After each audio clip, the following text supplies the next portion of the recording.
Hey guys, it's Roger back at you. You know, the restaurant business is probably the most competitive business out there.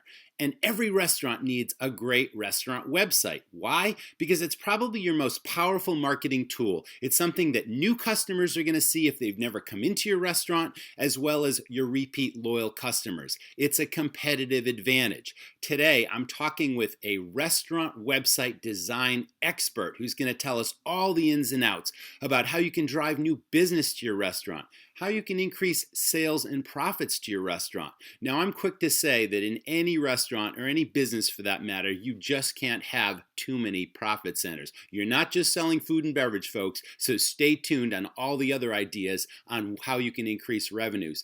Also, social media integration is so important because online reviews and social media are so important to your marketing in your restaurant. We're going to talk about all this, but before we get to the episode, here's a quick message.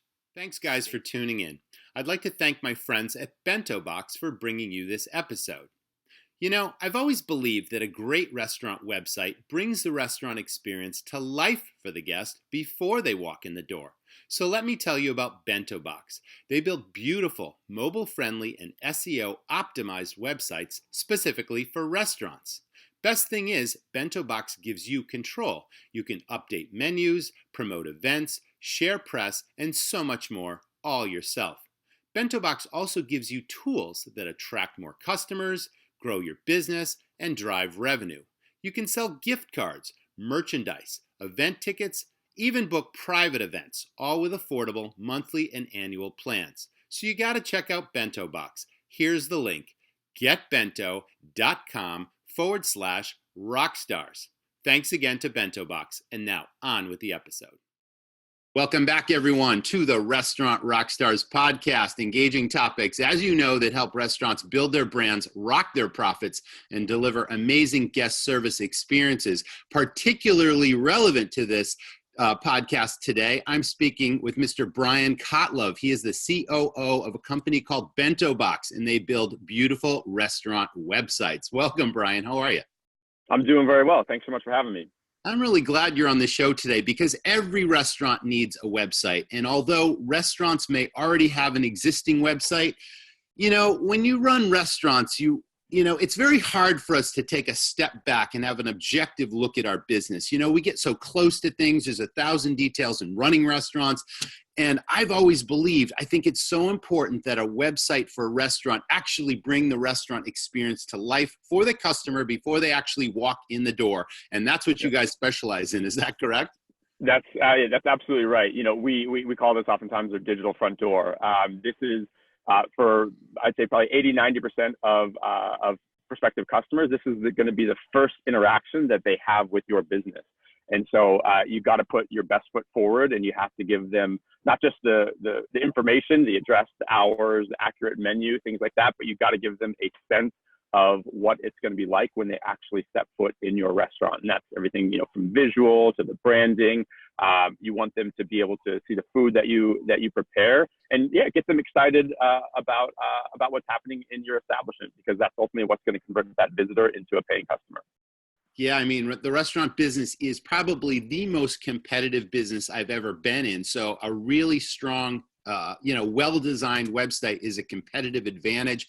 And you're giving your customers compelling reasons to try you if you've never tried that restaurant before. Yep, absolutely. Yeah, I mean, we talk about it a lot, like you have to own your brand online, and people are going to be talking about it, and they're going to be finding that information. And if they're not finding it from your website, they're going to be finding it somewhere else. And that could be on one of the many platforms that have reviews. They've got promotions for your competitors down the street. You want to bring them into your own website where you control the message from start to finish. And again, it'll just be a much higher opportunity for you to convert that visitor into a paying customer. Fantastic. Brian, we normally start this show by talking about our guests' past history in the restaurant space, if they've ever worked for restaurants, you know, what their hospitality experience is. And you've got an interesting story. Why don't you tell us all about that? Yeah, for sure. So, I've worked in many restaurants before, throughout high school and college. Worked at a few Italian restaurants, worked at a few American restaurants. And mostly serving, a little bit of bartending, though I can't claim that my bartending is very good. But yeah, my most of my experience actually comes from running a food and wine tour company. So I did that for 6 years after I graduated from college, and we did everything from wine tastings to market tours to cooking classes to corporate events.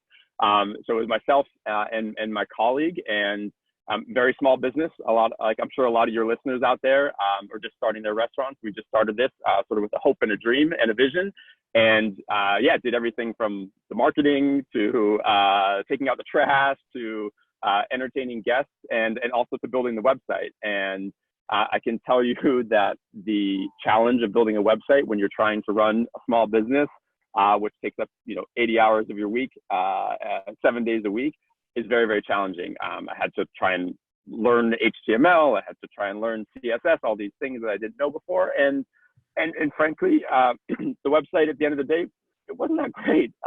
It sort of got the job done, but I now know that we were missing out on a lot of revenue just because it wasn't designed well. We didn't have the functionality that we needed.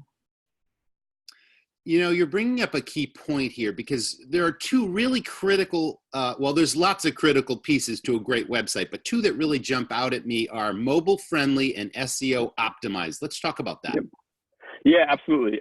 So the first one being, well, they're a little bit related. The first one is absolutely, it's critical. I mean, it's 2019. You walk out on any street, people are glued to their phones, and we actually see from the data from the thousands of restaurant websites that we manage. Over 60% of visitors, 60% of visitors to restaurant websites are coming on mobile devices.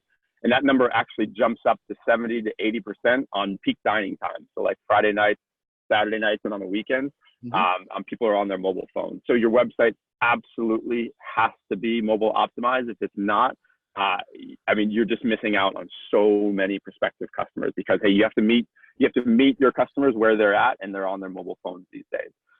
So just it's sort of a no-brainer in 2019. And that actually ties into search engine optimization because Google and the other algorithms, they've started prioritizing sites that are mobile optimized and mobile friendly. And so that's just one of many factors that are involved in getting your site ranked higher for certain search terms. But your site has to be structured correctly. And a lot of this has to do with the back-end code and the way that it's set up. So our team has done that. We've optimized these websites so they help specifically for restaurants to make sure that all the things like your address and your menus are all in the proper format, so that when somebody types in best burger in Manhattan, that your site is going to be more likely to rank higher. So yeah, those are two factors that honestly are just sort of table stakes for websites these days, and you really can't ignore them. Now let me ask you when Bento Box actually started. How old is the company now, and how long have you been doing this? Yeah, so Bento Box is 5 years old. It was started by our CEO, co-founder. Her name is Crystal Mobayeni, and she is a product and visual designer herself. So she's created many websites throughout her career, and it came about because she started working with a few restaurant clients and realized that they had not only a lot of challenges from a digital perspective, but they actually had a lot of the same challenges. So things like being able to present their menu, it's oftentimes very complex menus, in a very easy, nice, clean visual way that somebody could read on desktop, tablet, and mobile. It sounds simple, but it's actually pretty challenging to do. She realized that a lot of restaurants weren't promoting their private events and catering in very effective ways. And as you know very well, and your listeners know, private events and catering, this is high margin business. And this is something that every restaurant owner wants more of. And so if they're not taking advantage of that on their website, then they're missing out on a lot of revenue. So those are just two of the examples. Another great one is actually just updating and managing the website. So a lot of these customers that she was working with, just to change their menu, they had to contact somebody, send an email, wait 48 hours, get something back, and all they wanted to do was change their burger from $10 to $11. And so those are a lot of the challenges that she noticed that these restaurants are facing. And so decided to start building Bento Box as a platform to offer up the tools both on the design side and the back-end management side to give them the features and functionalities that a restaurant really wants and needs. Well, it's funny. No, it's not funny, but it's really interesting that you mentioned that Bento Box has been in existence about 5 years. 5 years Yeah. ago, I sold my restaurants and I Okay. had that challenge. I was at the Yep. mercy of my web designer developer. And when I Yep. needed to make changes on the fly, like really quickly, it depended on how long it took for me to get the information to that person. And if they were on Yep. vacation or if they were away for the weekend, it's like I was stuck. I couldn't do a thing. Exactly. Exactly. Yeah. And you know, and to that point, like a lot of restaurant owners we talk to, they say, oh, you know, if it doesn't matter if I change it today, I'll get to it next week. And again, as we mentioned earlier, you know, this is the first point of contact that a lot of prospective customers are learning about your restaurant, and they are checking the menu. They are going to see what you have. And hey, if that's special that they're very excited about, they made plans, they made that reservation, they blocked off their Friday night, they got their friends together to go get that special dish, and then they come into your restaurant and that dish, you know, was off the menu 2 weeks ago. That's a really poor experience. That's probably going to lead to either an upset customer, worst case, they're going to leave a bad review. Then all of a sudden you're trying to respond to that review. That's going to hurt your future sales. You know, a little bit of an exaggeration, but a scenario like that is not implausible. So let's talk about social integration, that and how this whole thing works and how, Yep. I mean, you just mentioned online reviews and social media is so important to marketing for restaurants. So how does BentoBox help? Yeah, absolutely. So we have a few integrations with some of the social platforms out there. So Facebook, Twitter, their Google My Business profile, their Foursquare profile. So a couple of things. So if I post an event, you know, we're doing a wine pairing dinner at our restaurant. Maybe we're selling tickets for it. They can do all that very easily on Bento Box. I guarantee, even if you're not tech savvy, I can show you in 2 minutes how you could be able to update, create a beautiful events page on your website. It'll be out there looking great in no time flat, and you're selling tickets to that event. But on the back end of what we also let you do is once you've posted that event or created that event on your website, you can actually publish it out to your social media. So in just one click, you've got a Facebook post, right? In one click, you've got a new tweet out to your followers. And so it saves you a lot of time. So you don't have to go, oh, update the website and then go, oh, wait, create this thing on my Facebook profile and then go, oh, create a tweet for it. It just saves restaurant owners a lot of time. And then in terms of some of their other social profiles, like their Facebook account, their Google My Business profile, other places where people are getting information about their business, we have a product that allows them to push their key data, like their hours, some of their events, but their menu data as well, out to those other platforms. So when you update your menu in Bento Box, it's going to push out that menu data so it appears beautifully right on your Facebook profile on a nice menus page. It's going to update their Google My Business profile. So when somebody searches on Google Maps and they click on that menu in there, it's going to appear with the exact correct menu on there. Yeah.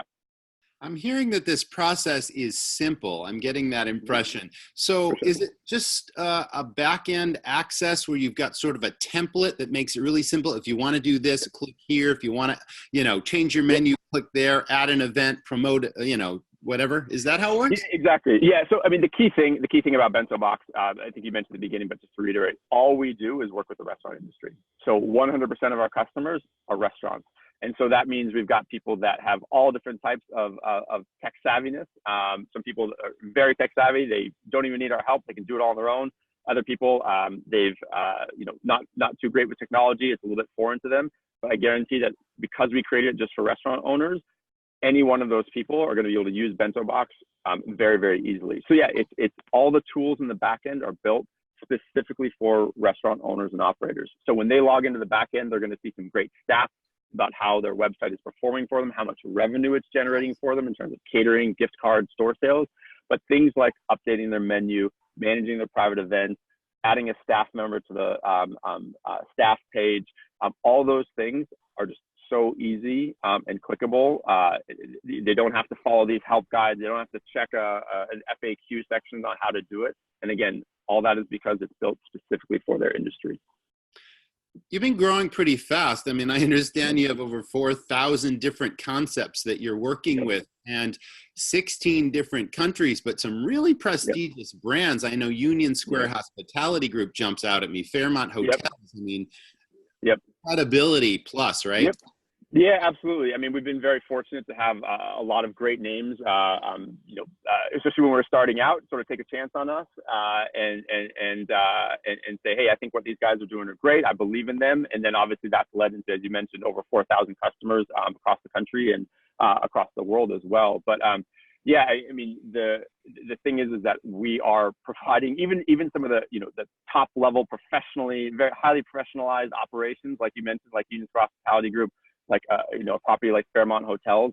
They were facing the exact same challenges that even the small mom and pops who are just starting out, or the food truck who's just getting their start, were facing, in that they didn't have centralized operations. Anytime they needed to update it, they had to call somebody who may or may not be in or on vacation or available. The back-end platform was really difficult to use. They didn't have the tools and the integrations that they needed. So it's a challenge that was completely industry-wide. And so, yeah, we like to say we can serve all types of restaurants, whether you're a top hospitality group or restaurant like 11 Madison Park, or you are a mom and pop just getting your start. We're available to you and able to be successful for you. I'm glad you mentioned that. So you could be like a leading restaurant chain rocking the country, or you can be Yeah. the guy who just opened a food truck in the neighborhood. So you work. Yeah, absolutely. Yeah, it's funny. We just a couple of weeks ago, we have this we have this sort of running stat in our office that of the new customer that from the lowest population town in the U.S. and sort of it's slowly gone down. At first, when we started tracking this, there was a population of 400, but just a couple of weeks ago, we signed up a customer from population 28 in LB, Washington. Right. 20. So it is it is probably a one stoplight if that town, and they have a restaurant, and you know what? They saw the advantages that Bento Box can bring to them. So even a restaurant in population 28 needs a beautiful looking website, because I guarantee that even they have people that are passing through, looking to see where they can eat, getting excited about what's going to be on the menu, and want to know all the information. You can't be too big and you can't be too small. That's right. That's right. Let me ask you a question about what you're seeing in terms of restaurant website trends and what has proven to be most effective when somebody clicks on a website and the page jumps up. Is it about moving pictures and videos and sound and flash, or is it just simple? I mean, it varies in every case. But I mean, what have you found to be most effective? Yeah, absolutely. So one of the interesting things that should probably be a lot of your listeners don't know is that people spend less than 60 seconds on a restaurant website. So oftentimes when we speak with people, like, hey, I want all this stuff on my website. I want to have people feel like they're like walking into the restaurant, and I want a tour of the place, and I want all this information. I want every last little detail on the website. And that's not the angle that you want to take. What you want to do is you want to have a website that does two things: get people excited about what you're doing, and so that's very visual. So you'll notice that a lot of our websites, they've got great photography front and center to get people to say, hey, look, this is the food that I'm serving. This is the ambiance that you can expect, and that really can only be communicated through visual. So photography absolutely is great. Videos work as well, though I don't think it's an absolute necessary. But the other thing is that the information has to be communicated simply and quickly. So if I want to find your menu, I shouldn't have to scroll to try and find it. There should be a button that says, hey, here's how to jump to my menu. If I want to make a reservation or order online, I absolutely should not have to go to another page or click 5 times through just to become a paying customer at your restaurant. So all of the things that convert somebody from a visitor into a paying customer should be front and center on desktop, tablet, and mobile. So you can tell if it's a quote unquote bad website if you go to it and you try and become a paying customer, either through a reservation, finding the address, finding online ordering. And if you don't see that right when the website loads, that's not great. So we need to make sure that we maximize that under 60 seconds that they're on the website from a visual standpoint. Okay. Let me ask you about professional photography. Is this a requirement? Or, I mean, you start working with a client and you notice that the pictures of the food, the resolution isn't great. I mean, do you just at that point say, hold on, let's get somebody in here that really knows how to shoot food? I mean, that's really important, isn't it? Yeah, absolutely. I mean, look, it depends, obviously. It depends on the restaurant, right? And it depends on their budget. We know that we're working with restaurants with all different types of budgets. And for many people, just getting a website for them, hey, they're just starting out. They're writing checks left and right, right? And they're down to their last few dollars of what they budgeted. They're already over budget. So we get it. So a couple options there. Obviously, if they can find a professional photographer, I think that is worth the spend on it. And you don't need to spend a whole lot. This can be, hey, this can be half a day. This can be a couple $100s. All you need is like 4 or 5 photos that you can use on your website, that you can use in your menus in store, you can use on social media. It doesn't need to be anything crazy. The other option too is that you can use stock photography that we do help them with if they need that as sort of a placeholder to get them up and running. We've got this fantastic selection of beautiful stock photography, but ultimately what we like to see is we like to see restaurants transition to their own photography, because obviously, look, it's the type of food that they're making, it's the ambiance that they're promoting for their own restaurant, and we'd want to see that, and their customers would want to see that as well. But I think a lot of people say, oh man, I need to get a photographer. It's going to cost me thousands of dollars and I need 50 different photos. It's going to take me multiple days. No, they don't need that. They don't need that. Let's describe, or if you can, tell us the process of working with a new client and what the timeline might be from initial contact to a finished website that's up and ready to rock and roll. Yeah, absolutely. So timeline can be on average about 5 to 7 weeks. But we've launched websites in as little as 10 days. And really a lot of it depends on sort of how ready that restaurant is and how quick they are in terms of the feedback. So I want to clarify for your listeners that Bento Box, we have a team of project managers and professional designers. So we do all the setup and design for them. So this is not a DIY platform where we're asking the restaurant owner who's fantastic in running restaurants to try and be a graphic designer as well. No, we take on that responsibility. So it's about 5 to 7 weeks. And so if they're interested, what they can do is they can hop on a call with one of our reps, get a 20-minute demo, make sure they have all their questions answered, that ultimately this is the right solution for them. And then all we need from them are a few things. We need their menu, we need their logo and branding if they have it, and then we need any photography. That's it. So we take those things, and what they'll do is they'll fill out a brief survey, less than 10 minutes, and they will jump on a call with our project manager. And so from there, we'll show them a few different examples of websites, make sure we're on the right path from a design perspective. That call takes about half hour, 45 minutes. They go back, run the restaurant, and then 2 to 3 weeks later, we've got a first draft of the design ready for the review and feedback. And that's really it. So all up front, you're looking at about an hour, hour and a half of their time. And then 2 weeks later, they've got a design for their approval and feedback. That's really it. And we'll do a round of revisions or two. Usually we hit the mark from the beginning, but might make a few edits. And then their website's up and running. We train them on the back end, and they're good to go. There used to be, and I don't know if this is still the case now, but when you sort of shut down an old website and turn on a new one, is there a lag period where the site is down, or is it just an instant transition? Yeah, great question. Instant transition is the answer. So they can keep the same domain. So, if I have briansrestaurant.com on my old website and Bento Box builds me a new one, I can absolutely keep briansrestaurant.com, no problem. So what we'll do is we'll build up that new website on our own servers first, and then make sure it all looks great, and the owner operator approves it. And then as soon as they say go, we just flip the switch, and then it transfers over. So anytime I visit briansrestaurant.com, the new website will point up. But yeah, no downtime. Okay. Let's talk about e-commerce, because you offer the customers several different options on what they can sell online, right? Yep, absolutely. Absolutely. And this is really critical these days. Like, being able to turn the website, a lot of restaurant owners, they view the website as this cost center. Like, oh, it's this thing that I have to have. It costs me, X number of dollars a month, or it costs me, Y number of dollars to get it designed, and it's just a cost.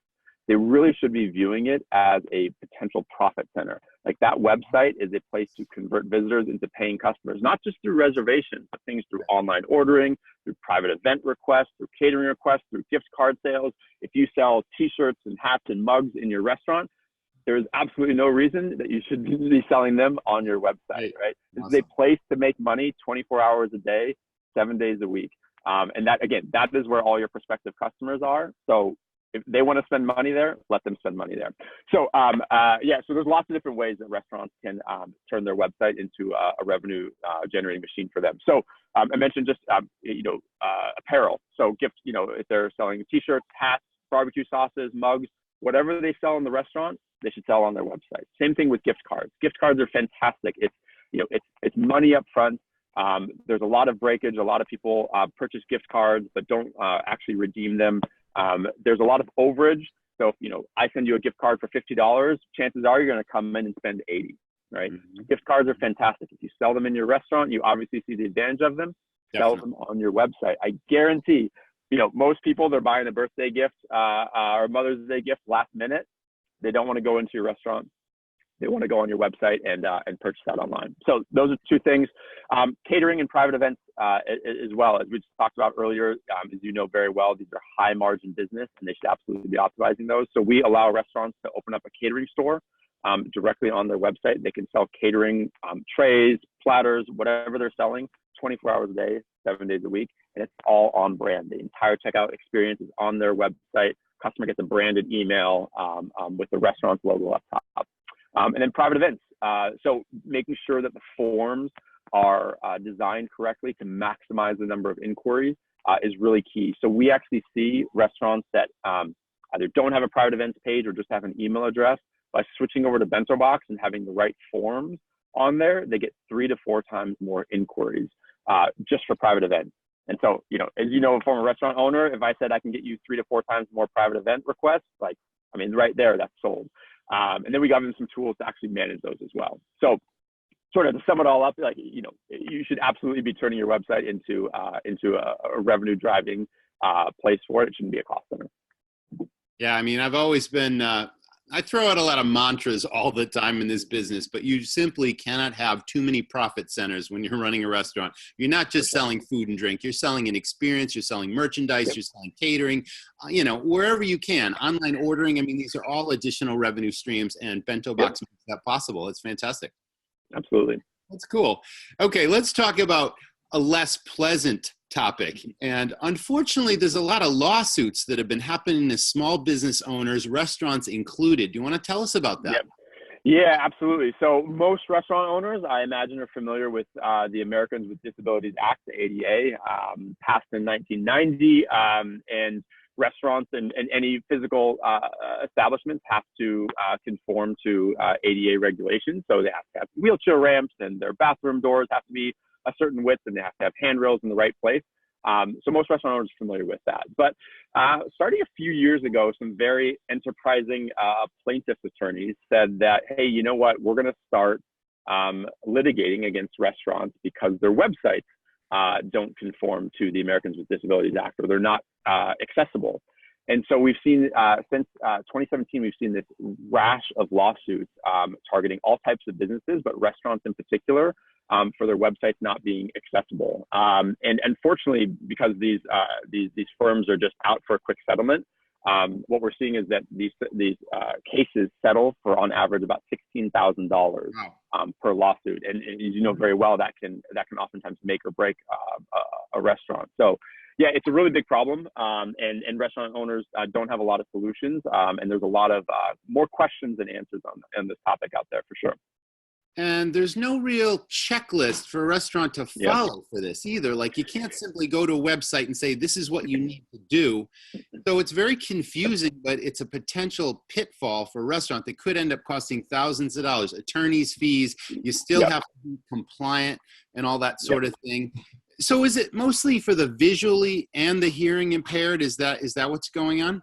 Yeah, so it's for all different types of disabilities. So you're absolutely right that unfortunately, compared in contrast to the physical establishments where you see pretty specific list of requirements from the Department of Justice, with website accessibility, unfortunately, there have not been official guidelines that have been issued. So it's sort of this legal gray area, and again, these plaintiffs' attorneys are capitalizing on this gray area and pumping out these lawsuits that, when you read through them, I mean, honestly, I'm surprised even an attorney can understand them because they're very vague.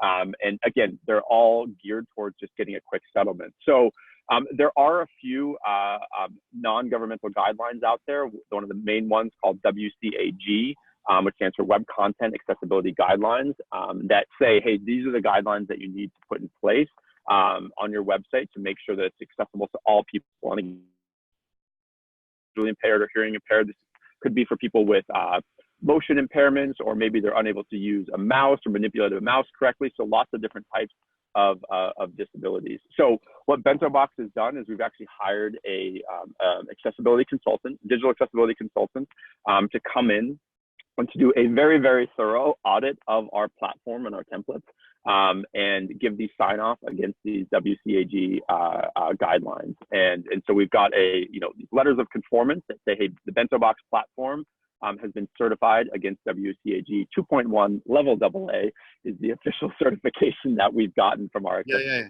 consultant. Gotcha. So, yeah. So I think, if I understand this correctly, I mean, you need content that's coded so that people can use their screen readers. And then if you've got video on your website, you need captions that the screen reader can pick up. And then you also need drop-down menus if people are only using keyboards versus mouses. Correct. Yeah, exactly. So there's a lot. I could send you the link to the guidelines, and just to go through all of it, it would take you 5 minutes to scroll down. These guidelines, even the unofficial ones, are very complex. And so, the bartender's cousin who built your restaurant website, on the fly a couple of years ago for a couple $100, I guarantee does not know about website accessibility. It's a very niche area of website development. And so there's these few specialized firms that know how to do this. And so, even a company like Bento Box, who's got some very talented developers, we went to the experts and hired an outside consultant to make sure that we were doing this correctly. So I caution any restaurant owner, even the tech savvy ones, to try and do this themselves, because this is truly a very detailed, nuanced, niche area of development, and they really need to hire some experts in order to do this. But yeah, a lot of it as well is behind the scenes. It's in the code. It's not something that you and I could go through and manipulate through a regular content management system. It's all in the back end. So one of the key goals of our podcast, Brian, is to help restaurant operators run stronger, more profitable businesses, save them the headaches, because there's so many headaches in this business. The unexpected's around the next corner. So I'm really glad that you've appeared today, because, this is a solution that every restaurant needs, but you've covered all the bases. You've created additional profit centers. You've made it really, really simple for the owner, operator, or manager to get in there and make their own changes to the website. And now you can add so many different e-commerce profit tools that drive business. I mean, it's pretty amazing stuff. Have we missed anything in this conversation that you'd like to bring forward to our audience about Bento Box? Yeah. Not really. I think we've kind of covered everything, but I just want to reiterate that the importance that, restaurant owners, they spend so much time, they put so much love and care into thinking about how that customer is going to feel when they actually step through their doors. They're out there every single day. They're wiping down the menus. They're wiping off the tables. They're mopping the floor. Yes. They're cleaning the windows to make sure that the experience in the physical brick and mortar is fantastic. And they just have to remember that the first interaction that the vast majority of their prospective customers are going to have with that business is going to be online. And so the level of care and attention that they put in their physical space, they have to translate that into the online and digital space as well. And Bento Box is the perfect place to get them set up for success there, to have a great experience from that online starting point all the way through the physical establishment. Well, you mentioned earlier that you have a free demonstration where someone can literally take a tour of how this will work for their restaurant. And I'm going to put the link in the show notes to this episode, but I believe the website URL is getbento.com/rockstars. And Bento is spelled BENTO, getbento.com/rockstars. Brian, do you have other social media handles that you'd like to tell us where people can follow Bento Box? You can, actually, I need to, I actually don't remember off the top of my head, because I don't manage our social media, what those handles are, but we are on Instagram, we are on Facebook, we are on Twitter. So whatever, one of those platforms, if you just type in Bento Box, you'll see our little logo that will come up, and you'll see all the great content that we put out. Lots of great tips for restaurant owners, not just for their website, but for their other online experience as well. We're constantly putting out some great content for them. Well, this has been a fantastic episode. I think it's tremendous what you guys are doing. So thanks very much for joining us. And once again, go get a free demo, right? You got nothing to lose, but you need a great restaurant website, and we just showed you the provider. Brian, it's been a pleasure having you on the podcast. Thanks so much for having me. I appreciate your time. Great. Thanks for listening, audience. That was the Restaurant Rockstars podcast, and we will see you in the next episode. Guys, thanks for listening or tuning in and watching the episode. You know, a great restaurant website is just one more system in your restaurant, and your restaurant really needs multiple systems to operate on all levels at the highest level of sales and profit. Speaking of great websites, we've just launched our own new website at restaurantrockstars.com. So if you need anything that'll help you run a more profitable restaurant, such as cost controls and profit maximization, or maybe staff training and development that builds what I call your dream team staff, delivers amazing guest service experiences, and it's all about salesmanship that doubles and even triples check averages, we've got that too. It's called the Restaurant Rockstars Academy. Even if you're starting your very first restaurant and you don't know the first thing about what you need to do to start your restaurant, the Academy can help. It includes all the logistics and everything you need to know to open your doors to the first restaurant or run it profitably and successfully. Even if you're a veteran operator, the Academy is for you. It's cost controls and profit maximization. It's marketing firepower, it's staff training and development, it's efficiencies, it's everything we can do to help you run a more powerful, profitable, and efficient operation. So check it out at restaurantrockstars.com. If you like what you're hearing, please leave us a review on iTunes. It'll help other owners and managers find us. We really appreciate our audience. If you want to leave us any feedback, please do so. You can also email me, Roger, R-O-G-E-R, at restaurantrockstars.com. Give us some ideas on topics you'd like us to cover in the future, and we'll be sure to help deliver on that promise. So thanks again for listening. We'll see you in the next episode.